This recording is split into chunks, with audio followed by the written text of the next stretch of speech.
अस्सलामुअलैकुम नाज़रीन, मैं ज़ैनुल आबिदीन हूँ। नाज़रीन, जो अमेरिका और ईरान के मुज़ाकरात होने थे स्विट्ज़रलैंड में, वहाँ पे कुछ नई चीज़ें सामने आई हैं कि किस तरह ईरान के लिए वहाँ पे एक मुकम्मल तौर पे जाल तैयार किया गया था और ईरान को ट्रैप करने की कोशिश की जा रही थी। और पाकिस्तान का जो अंदर एक किरदार है, वो भी कुछ लोग कह रहे हैं कि काफ़ी ज़्यादा मशकूक होता जा रहा है। मैं उस सब की अपडेट्स आपके सामने रखूँगा। आप चैनल को सब्सक्राइब ज़रूर कर लें। और कुछ उम्र कैद सज़ा के हवाले से भी एक बात हो रही है, मैं वो सारी अपडेट्स आपको बताऊँगा। देखिए, सबसे पहले मैं आपको बताऊँ कि ईरान और अमेरिका के जो मुज़ाकरात होने थे स्विट्ज़रलैंड में, पहले एक मुआहदा होता है, वो सामने आ गया कि वो मुआहदा ओके हो गया, ठीक है। वहाँ पे अब जो आगे बातचीत होनी थी, वो उन 60 दिनों को जो एक टाइम फ्रेम बनाया गया था कि अब किस तरह की टेक्निकल चीज़ों की वहाँ पे आगे बातचीत होनी है। लेकिन वहाँ पे जब ये सारी कंट्रोवर्सी उस वक्त पैदा होती है जब हमारे जो होस्ट बने हुए हैं शहबाज शरीफ साहब, वो इनवाइट करते हैं अराक़ची साहब को कि आप यहाँ पे आएँ और अमेरिकन के साथ आके अपना फ़ोटो सेशन बनाएं। अब जो ईरान है, उनका ये मौक़िफ़ है कि इन्होंने हमारे ऊपर जुल्म किया है, हमारी मनाब में इन्होंने 168 से ज़्यादा बच्चियाँ शहीद की हैं, तो हम इनके साथ क्यों यहाँ पे बड़े मीठे मीठे मुँह बनाते हुए फिरें। हमारे तो लोगों को ये हालत है कि ये यहाँ पे पाकिस्तान में लोगों को शहीद भी कर लेते हैं, फिर भी इनके मुँह से मुस्कुराहट ख़त्म नहीं होती। लोगों का खून चूस रहे हैं टैक्स के पैसों से, फिर भी मुस्कुराहट ख़त्म नहीं होती। और उन लोगों का एक अपना ईमान है जिसकी वजह से उन्होंने ये जंग जीती है ईरान ने। मैं इसको हमेशा यही कहूँगा कि ईरान ने अपनी जंग जीती है। ईरान ने यहाँ पे कोई नाकामी नहीं हुई, उनको बहुत बड़ी कुर्बानियाँ देनी पड़ी हैं, लेकिन उन्होंने जंग जीती। और वो कहते हैं कि हम इनके साथ कोई मीठे मीठे मुँह नहीं बनाएंगे। हमारा एक अगर इनके साथ मुआहदा होता है तो वो हमारा जंगी मुआहदा है, हमारा इनके साथ कोई तजारती मुआहदा नहीं होने जा रहा कि हम तजारत करने जा रहे हैं या हम बहुत कोई अच्छी यहाँ पे बातचीत हुई है जिसकी वजह से हम यहाँ पे इनके साथ खुशगपियाँ करें। तो हमारे वाले जो वहाँ पे मेज़बान थे, उन्होंने कहा कि हम इनके साथ खुशगपियाँ करते हैं।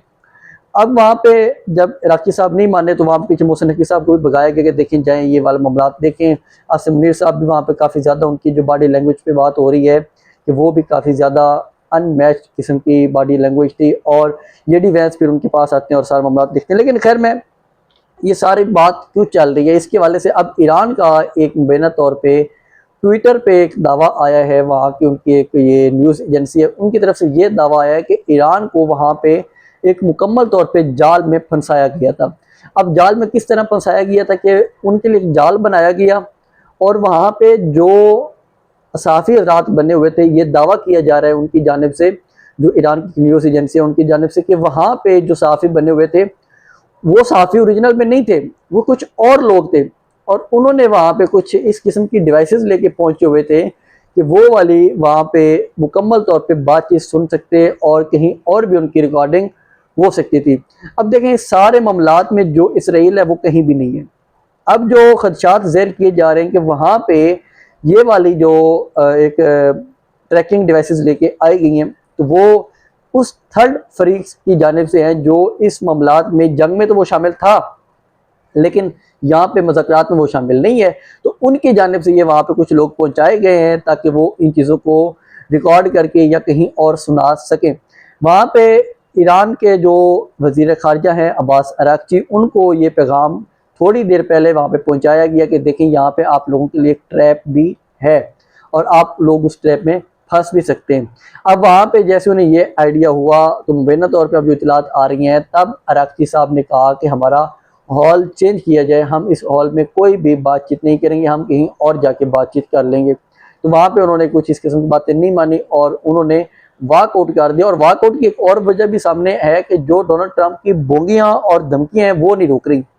उन्होंने कहा कि उनकी वो जो धमकियाँ हैं वो रोकी जाएँ ताकि हम ये वाला मुआहदा अपना बरकरार रख सकें। अब देखिए, यहाँ पे पाकिस्तान का एक किरदार, अच्छा किरदार है, वो कोशिश भी कर रहा है कि ये जंग बंदी बरकरार रहे, क्योंकि जो कतर के वज़ीर आज़म है वो भी काफ़ी ज़्यादा कोशिश करते रहे, रात गए तक जेडी वैंस के साथ भी थे और जेरेड कुशनर के साथ भी वो वहाँ पे रहे और यही कोशिश करते हैं कि ये जंग बंदी बरकरार रहे। क्योंकि लबनान में इस जंग बंदी के वायदे के बाद भी इसराइल ने किए हैं अटैक।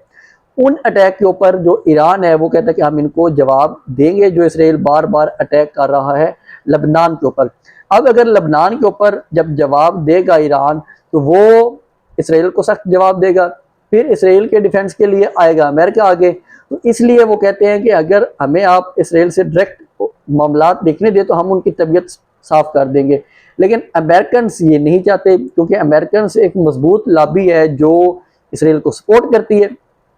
तो इस वजह से ये वाले मामलात हैं। और उसमें जो एक और बड़ी ज़बरदस्त चीज़ है वो ये है कि इसमें एक मुकम्मल तौर पे अब सेल बनाया गया है।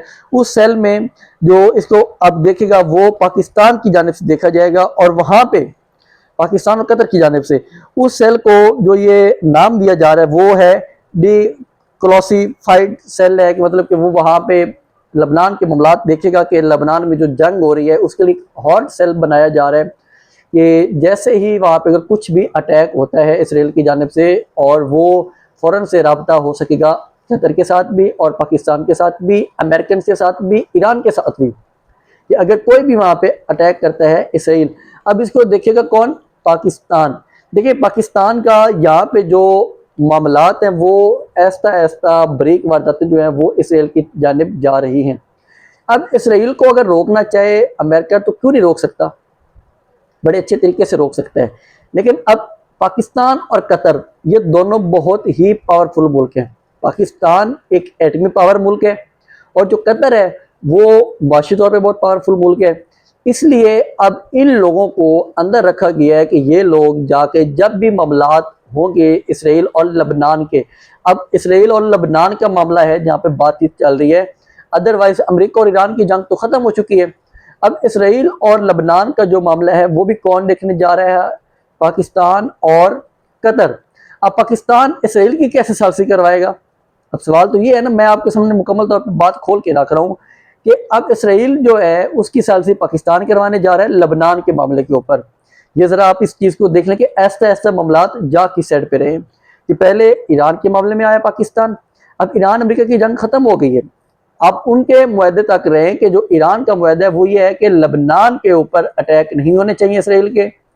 पाकिस्तान उस चीज़ को भी अंदर इंटरफेरेंस कर रहा है। जो अभी एक बात आई है कि पाकिस्तान इन चीज़ों को देखेगा और कतर देखेगा कि इसराइल के साथ क्या हमने मामलात रखने हैं अगर इसराइल लबनान के ऊपर अटैक करता है। अब अगर इन सारे मुल्कों के साथ राब्ता होता है, अमेरिकन के साथ, ईरान के साथ, कतर के साथ, लबनान के साथ पाकिस्तान का, तो एक मुल्क बाकी बच गया इसराइल, जिसके ऊपर सारा मामलात हैं कि वो अटैक करेगा। अब उनको रोकने के लिए कौन है अंदर? अमेरिका। और उनकी निगरानी के लिए कौन है? पाकिस्तान और कतर। ये सारी जो गुत्थी है उन्होंने इस तरह घुमा घुमा के सारे मामलात को ऐसा ऐसा उधर ही मामलात लेके जा रहे हैं कि हम ऐसे मामलात उधर ही लेके जा रहे हैं कि हम इसराइल के साथ अपने मामलात नॉर्मलाइज कर सकें।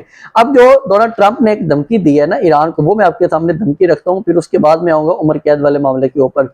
अब ईरान को डोनाल्ड ट्रंप ये धमकी देता है, वो कहता है कि देखें आप लोग अपना हरमज का जो रास्ता है, अगर उसके ऊपर मैं चाहूँ जो आप लोगों का ये रास्ता है तो उसके ऊपर मैं कब्जा भी कर सकता हूँ, और मेरा दिल कहता है कि मैं वहाँ पे 20% का 20% जो ऑयल वहाँ से गुजरता है उसके ऊपर कब्जा कर लूँ और वहाँ पे मैं टैक्स लगा लूँ और वहाँ से टैक्स वसूल करूँ।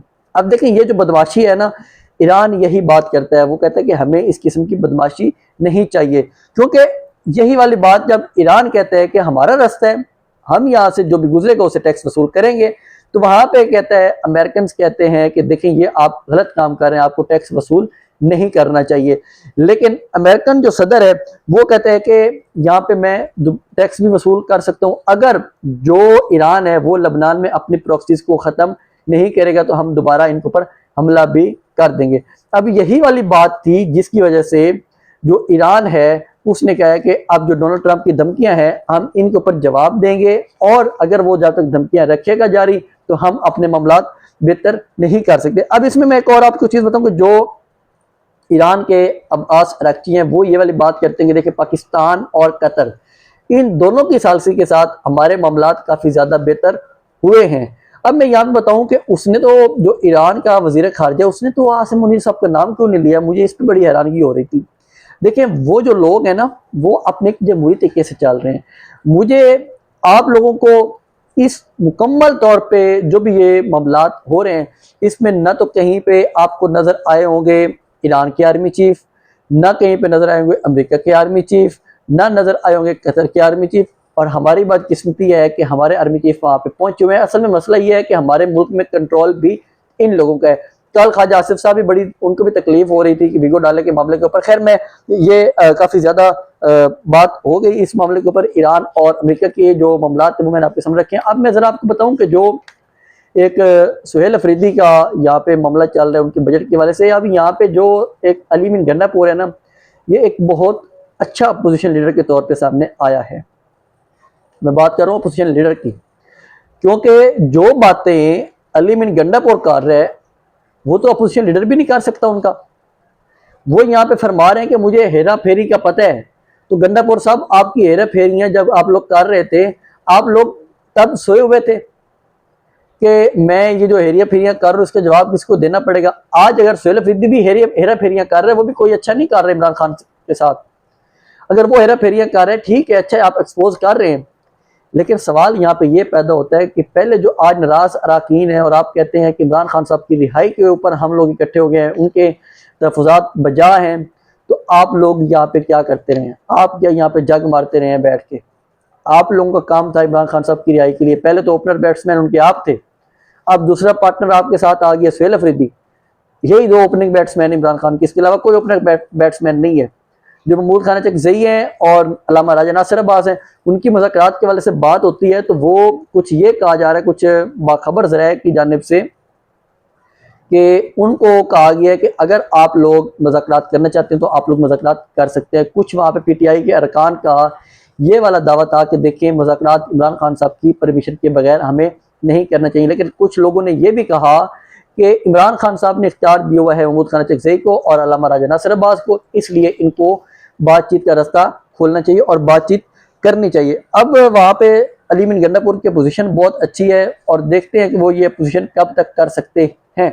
वहाँ पे उन्होंने काफ़ी ज़्यादा सुहेल अफरीदी के खिलाफ तकरीर की है और वो अपने आप को हीरो भी बना रहे थे और साथ विलन भी बना रहे थे और वो हुकूमत में भी रह रहे थे और अपोजिशन भी कर रहे थे। तो ये उनका मामलात वहाँ पे चल रहे थे। मैं आपको ज़रा बताऊँ मारंग बलोच के हवाले से।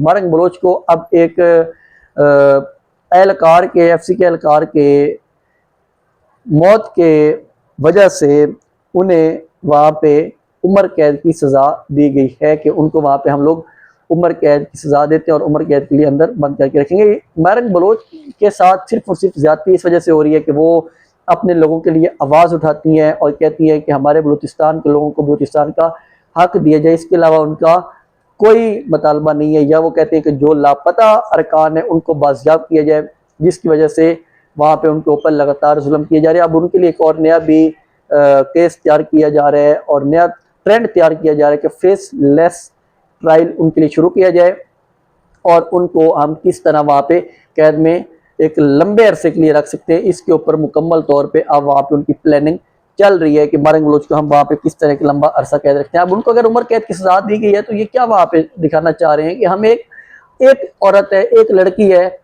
और हम उसको यहाँ पे उम्र कैद की सजा दे रहे हैं। और वजह क्या है कि उसने खुद किसी को कोई कत्ल नहीं किया, उसका इख्तलाफ है इस सिस्टम से। यहाँ पे आप लोग इख्तलाफ की बुनियाद पे ईमान मिजारी को भी कैद किया हुआ है, आदि अली चट्टा को भी आप लोगों ने कैद करके रखा हुआ है। तो ये सारा कुछ एक गलत रवायत चल रही हैं जो अनफॉर्चुनेट है हमारे मुल्कों के लिए और ये सारा कुछ चलता रहेगा। मजीद मैं आपको थोड़ा सा बता दूं कि इन सारे मामलात को लेके क्या पाकिस्तान में इन्वेस्टमेंट आ रही है? नहीं आ रही। पाकिस्तान में अब तक की जो इन्वेस्टमेंट आई है ना, वो सिर्फ और सिर्फ 87 करोड़ डॉलर है। ये हालत है यहाँ पे। आप लोग वहाँ पे मुज़ाकरात करवा रहे हैं, सारा कुछ कर रहे हैं। कश्मीर में वहाँ पे तो मुज़ाकरात करवा रहे हैं, कश्मीर में क्या कर रहे हैं? यहाँ पे इंतहाई बुरे हालात हैं। कश्मीर के अंदर लोगों के ऊपर जुल्म ज़्यादती, पाकिस्तान के अंदर लोगों के ऊपर जुल्म ज़्यादती। यहाँ पे आप लोगों को भी यहाँ पे बैठ के